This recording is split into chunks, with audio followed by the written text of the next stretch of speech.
anti-Duterte. Pag tayo naman ay sumasang-ayon sa China, tayo daw ay pro-Duterte.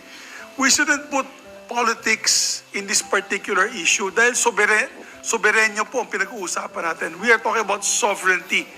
Dapat magkaisa tayo mga Pilipino pagdating sa soberenya ng West Philippine Sea. Yan sana ang gusto natin iparating. Kasi ang sabi ko nga,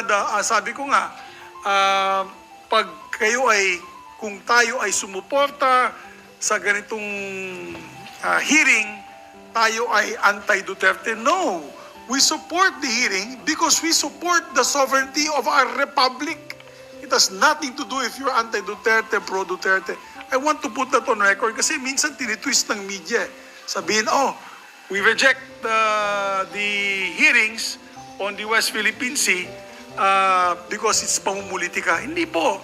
Ang nagagalit lang po ako dahil ginagamit nila yung political angle dito sa napaka-klarong issue which is the sovereignty of the West Philippine Sea, which is 100% Philippine-owned, and we are protecting it.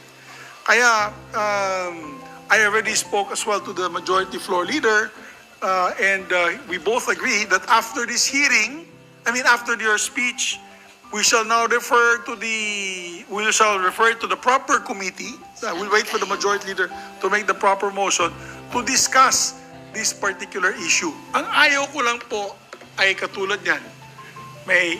Nagtataas na kamay ating kapatid si Senator Bato de la Rosa. Sabi nila, pagka hearing dyan kay Senator Bato de la Rosa, anti-Marcos ka. Dito naman, kung dito ka naman pupunta sa hearing ni Senator Risa, anti-Duterte ka. Hindi po, mga kababayan na nakikinig po sa atin na yun. Number one, the Senate, as an independent institution, respects the committee system to be able to independently investigate certain issues regardless of political color. Yan ay napakalaga. And as your Senate President, I told you I will support you 100%. Doon tayo sa gitna, patas po tayo. So, para malaman lang na media na nung sinabi ko po yun, marami nang haka-haka na lumabas. Ang sinasabi ko lang, nahihinayan po ako dahil nawawala po yung issue dahil sa pumulitika laban sa isang dating presidente at laban na yun sa existing or current president. We should take out that political color, look at the issues at hand, and how we can strengthen, number one, the independence of this institution, and number two, be able to come out with legislation to support the particular issues na hindi na po ito mangyari muli.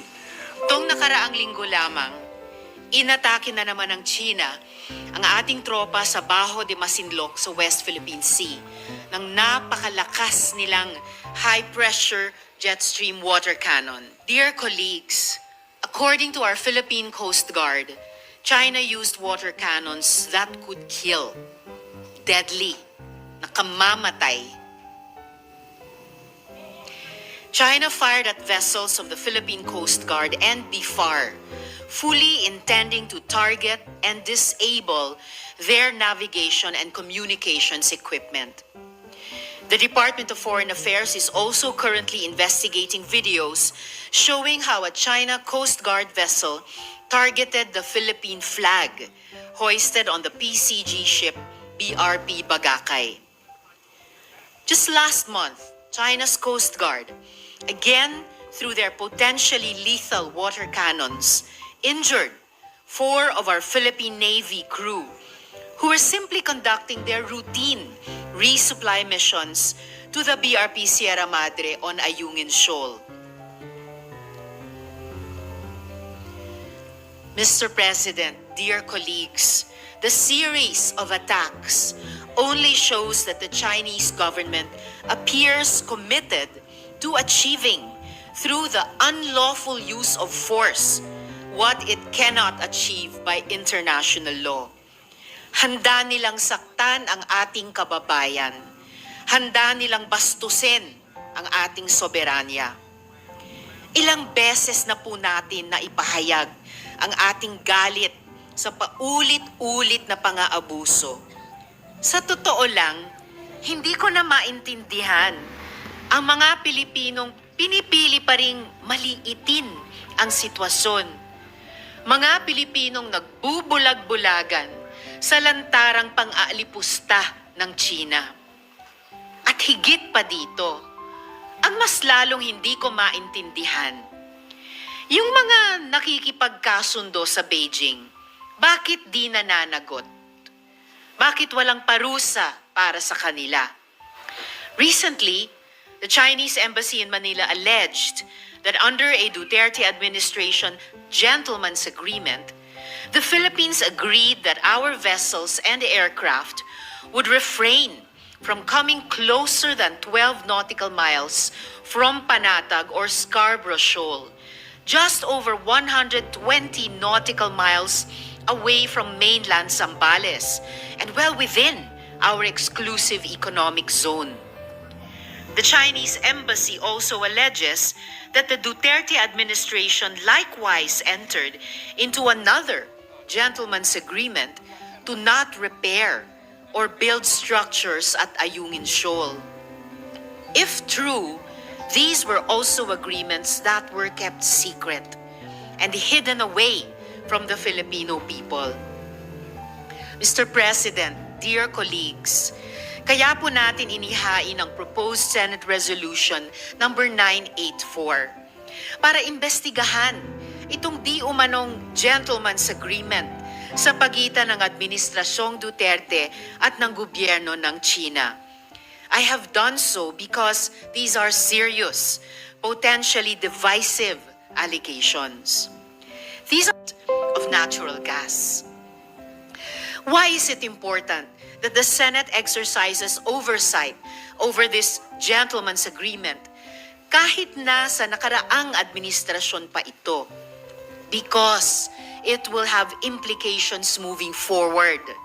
Kakapasa lang natin ng Maritime Zones Law, which delineates our maritime domains. Could a past president surrender our right to fortify installations within these domains? These are questions that the legislature needs to understand and wrestle with. Nakasalalay po dito ang napakaraming likas yamang iningatan at inalagaan ng ating mga ninuno para ipamana sa bawat henerasyon ng Pilipino. Papayagan ba natin na kunin lang ito? Papayagan ba natin na walang matira sa Pilipinas? Sabi ng iba, dapat hindi na ito pinag-uusapan dahil strategiya lang ito ng China para mag-away-away tayong mga Pilipino. Defense Secretary Gilbert Teodoro Jr. stated that we might be falling into a trap set by China to divert attention from her unlawful activities in Philippine waters. Sure, considering how two-faced Beijing can be, baka nga gusto lang tayong watak-watakin ng China. Baka nga isa lang ito sa mga plano niya. Perhaps this is all just smoke and mirrors. And indeed, I would like to believe that a Philippine president, any Philippine president, would not be capable of selling our country out in such a manner. However, we have heard conflicting reports as to whether an agreement was reached. Iba-iba ang mga sinasabi. Ang gulo. Hindi na natin alam kung ano ang totoo. Last Saturday, the Chinese embassy also released another statement claiming that China has reached another agreement with no less than Philippine government agencies, namely the Armed Forces of the Philippines, the Department of National Defense, and the National Security Council on a supposed new model of engagement over the entire South China Sea. NSC Assistant Director Jonathan Malaya has quashed this statement, stressing that this is yet another invention of the People's Republic of China. In this information warfare that China wields to her advantage, it becomes even more crucial that we get to the truth. If something has been concealed from the Filipino people, let us bring it to light. If the Chinese government is lying through its teeth, let us expose those lies. Mr. President, dear colleagues, the Chinese government claims the Philippines is being reckless, that it is our country that is inflaming the situation. If I may be blunt, those are nothing but lies and deception. In its desire to be perceived as a superpower and a regional hegemon, the Chinese government seems to have decided to walk a path of escalation and provocation, a strategy anchored on force and coercion. It is the Chinese government using unlawful force to deliberately damage our ships. It is the Chinese government conducting dangerous maneuvers and ramming our vessels. It is the Chinese government destroying fragile coral reef ecosystems through the actions of its maritime militia and the construction of artificial islands in the South China Sea. There are also reports of coral fragments being dumped in the sea between Pag-asa Island and Subi Reef with the apparent intent of creating an artificial low tide elevation. I wouldn't be surprised if that's the work of the Chinese government as well. It is Chinese research vessels sneaking into our waters with their automatic identification systems turned off like thieves in the night. It is Chinese vessels intruding into maritime exercises between our country's navy and those of our allies in violation of a clear notice to mariners or NOTAM. There must be an end to all of this. There must be an end to and a reversal of the Chinese militarization of the entire South China Sea that is inflaming the arms race in the region, threatening security and peace on our side of the world.